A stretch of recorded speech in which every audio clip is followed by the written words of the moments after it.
Hello, everyone, and welcome to the National Constitution Center. We are so excited that you're here for our Flag Day celebrations. My name is Madison, and I'm one of the members of the center's education team, and I'm very excited to be here with you all today to talk a little bit about the American flag. We're going to talk about the history, the etiquette, all of that fun stuff. We're going to get started in just about 5 minutes. So do me a favor and test out that chat box. I want to make chat. Let me know where you're tuning in from, who you're tuning in with. We definitely want to know that. Where in the world are you, if you will? Feel free to test that out, and we can go ahead and get started in about 4 minutes.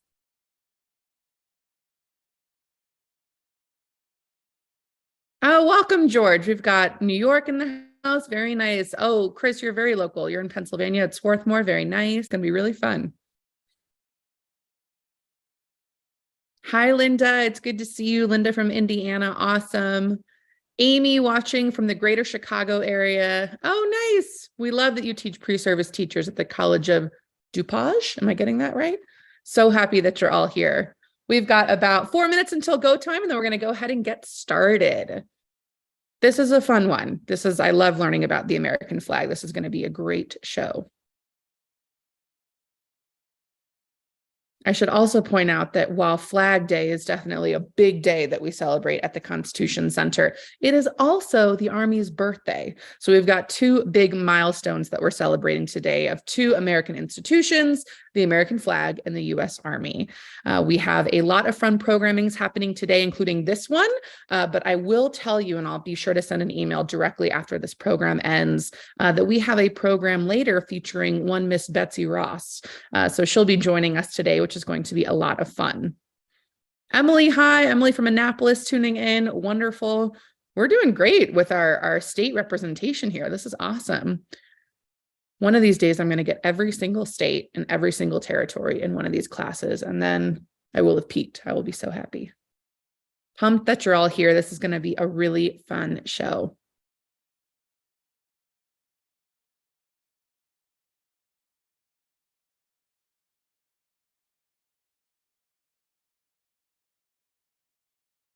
Feel free to you can put questions in the chat. You can chat to everyone if you want to write a message to everyone. Just select everyone when you type in your message. There will be 3 little dots, and you can reply to maybe just to me. You can just send a message to me, or you can type to everybody. It is your call. We've got just a couple minutes, 2 minutes until we get started, and we begin our Flag Day festivities. If any of you are around the Philadelphia area, we have a ton of stuff happening at the museum. Lots of Flag Day celebrations, the Stars and Stripes Festival, a lot of fun happening down in the historic district if you're able to get over there. But don't worry, this is just the beginning of civic season. We have a ton of amazing programs coming up. Monday is Juneteenth, so we've got tons of virtual programs, free admission to the museum if you're in the Philly area, lots more. Independence Week is almost here, and we have a ton of amazing experiences lined up for you, both virtually and in person. So be sure to check out the website, and I'll be sure to send a recap too. All right, friends, we've got about 1 minute until go time, and then we're going to go ahead and get started. And we're going to talk a little bit about the American flag. What a perfect way to celebrate Flag Day.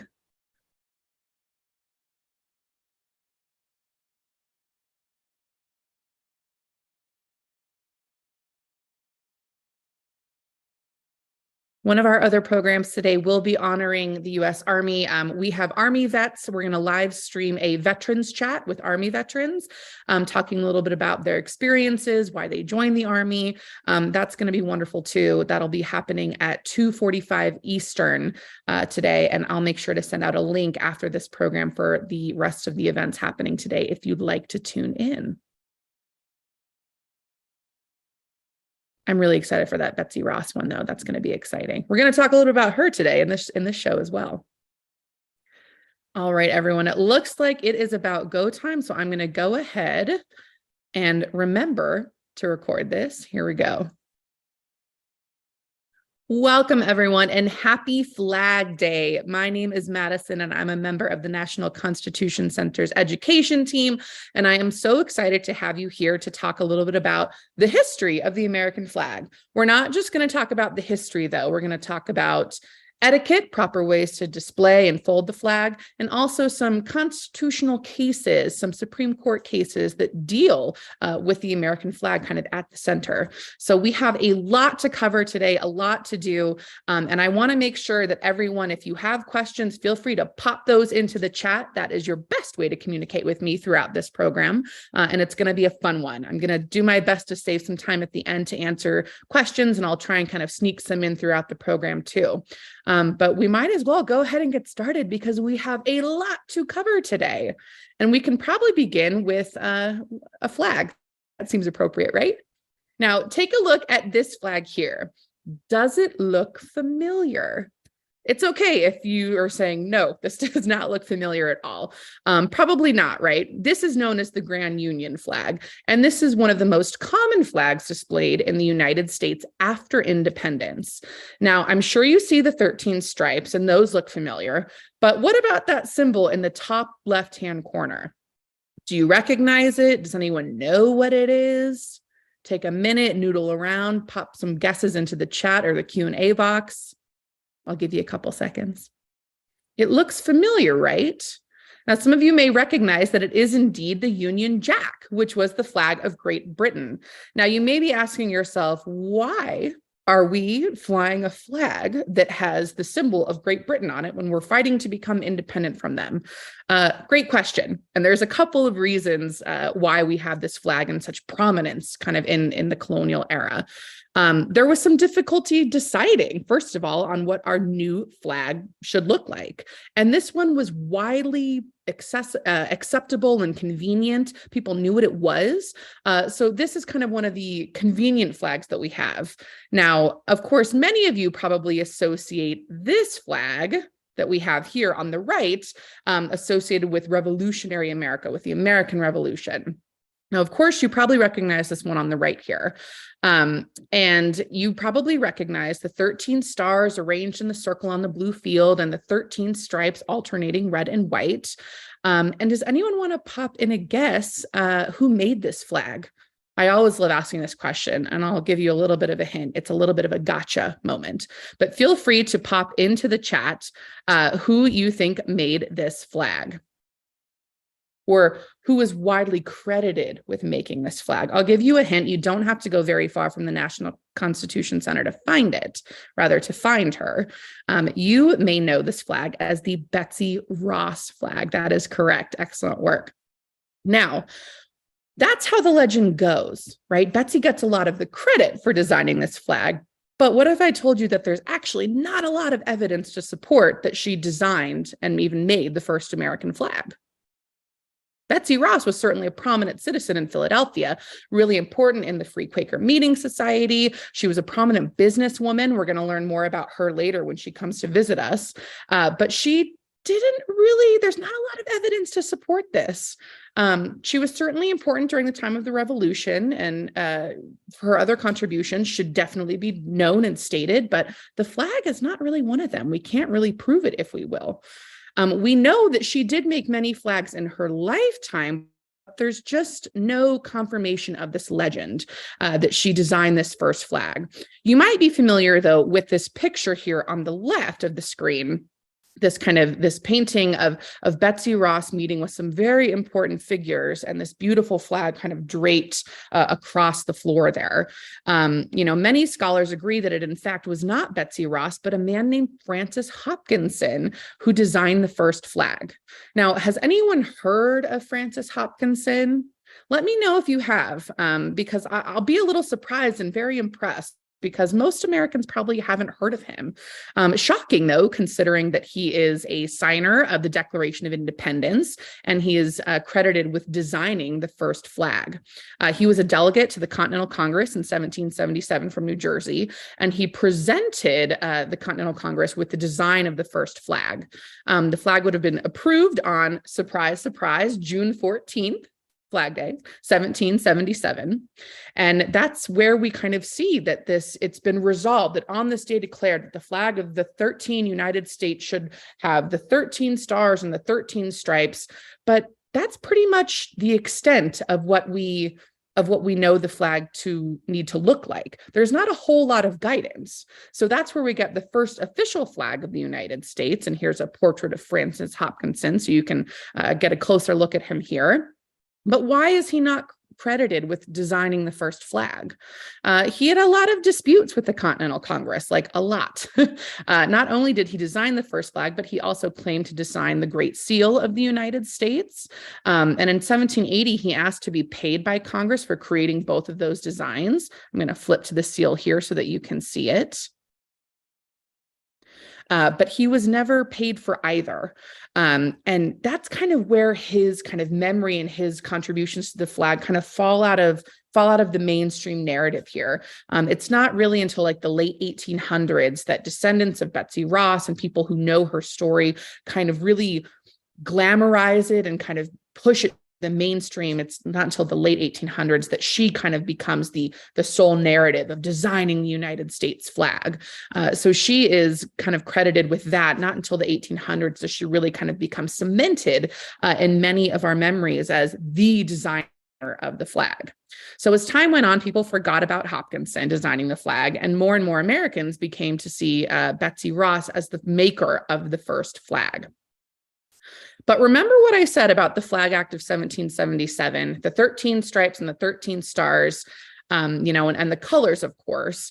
But for a long time afterwards, there was no flag code. There was no real definitive answer on how that design should look kind of permanently. We know it today, of course, how it looks with the 50 stars and the 13 stripes. But after that time period, there wasn't really a lot of guidance on what it should look like. So many Americans in the years afterward took a lot of creative liberties with creating new designs for the flag. If you look at the two on the screen here, these are variations that we've had of the U.S. flag. Of the stars arranged in, surprise, surprise, a star. And these were kind of, toyed around with and designed not until we codified flag code in the early 20th century. But up until this point, the designs on the flag really, really varied. So you can see the stars are all the same size, and some of them are not the same size. That one on the bottom has a huge star in the middle with other stars kind of, piecing out. It's in the same direction. And we have a couple other designs too that I want to share with you. These ones come from the Civil War. Now, these two Civil War era flags also have unique designs, circular patterns that you can see, and other abstract shapes. So when did the current design of our flag become codified? Well, the flag as we know it today was not codified until the early 20th century. So that's actually a lot of time in between for some serious creative freedom in designing the flag. It was then that it was made law and that the stars on the flag should be displayed in rows and columns, not in circles or stars or kind of various shapes, if you will. So as we talk a little bit about the history of the flag and the design of the flag, we also can recognize and discuss the flag as a symbol. The flag symbolizes our country and the values, but it can cause a lot of debate over how the flag should be respected or treated as a symbol. So for example, we know that a lot of us maybe in school grew up reciting the Pledge of Allegiance or, every morning starting class, and you can say the Pledge of Allegiance. There was always a flag in my classroom that we had kind of raised that we would, had the option to recite. But when we look at the flag as a symbol, we have to position it in terms of the Constitution and where it falls in some major Supreme Court cases. And one example of these has to do with students, children, some of you, some of your age, dealing with the flag and their First Amendment freedoms. You have here students, like I mentioned, saying the Pledge of Allegiance, reciting it before class starts. And these actions of reciting the Pledge of Allegiance became like a very couple of Supreme Court cases. And in a case called Minersville School District versus Gobitis, the court ruled that public schools could make you say the Pledge of Allegiance. The case occurred after the children of Walter Gobitis, who is a Jehovah's Witness, refused to say the Pledge of Allegiance because they viewed the flag, as a symbol that they should not be, pledging their allegiance to. It was in violation of their First Amendment freedoms regarding speech and religion. They didn't want to pledge allegiance to this symbol, this flag, and the Supreme Court, how do we think they ruled? It makes its way all the way up there. Do you think the Supreme Court said, yes, you need to pledge allegiance to the flag? Or did it say, no, you don't need to do that? Did they side with the students, with the Gobitis children, or did they side with the school district? Take a couple guesses and feel free to pop those in there. It looks like we have a couple people saying they sided with the students, some saying maybe siding with the school. And you are correct that they did side with the school in this case.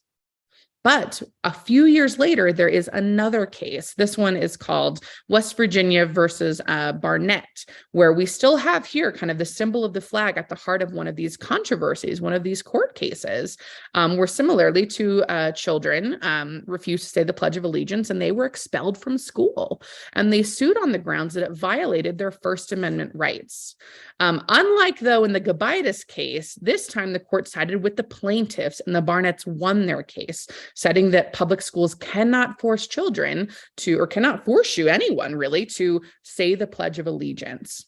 So it's really interesting, kind of this history of the flag at the case, at the heart of some Supreme Court cases today. Now, we've talked a little bit about the history of the flag, some court cases surrounding it.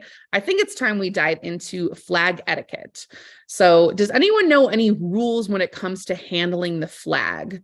Maybe some things that you've heard, some things not to do, some things that we definitely want to include when we're displaying the flag. Feel free to pop those into the chat.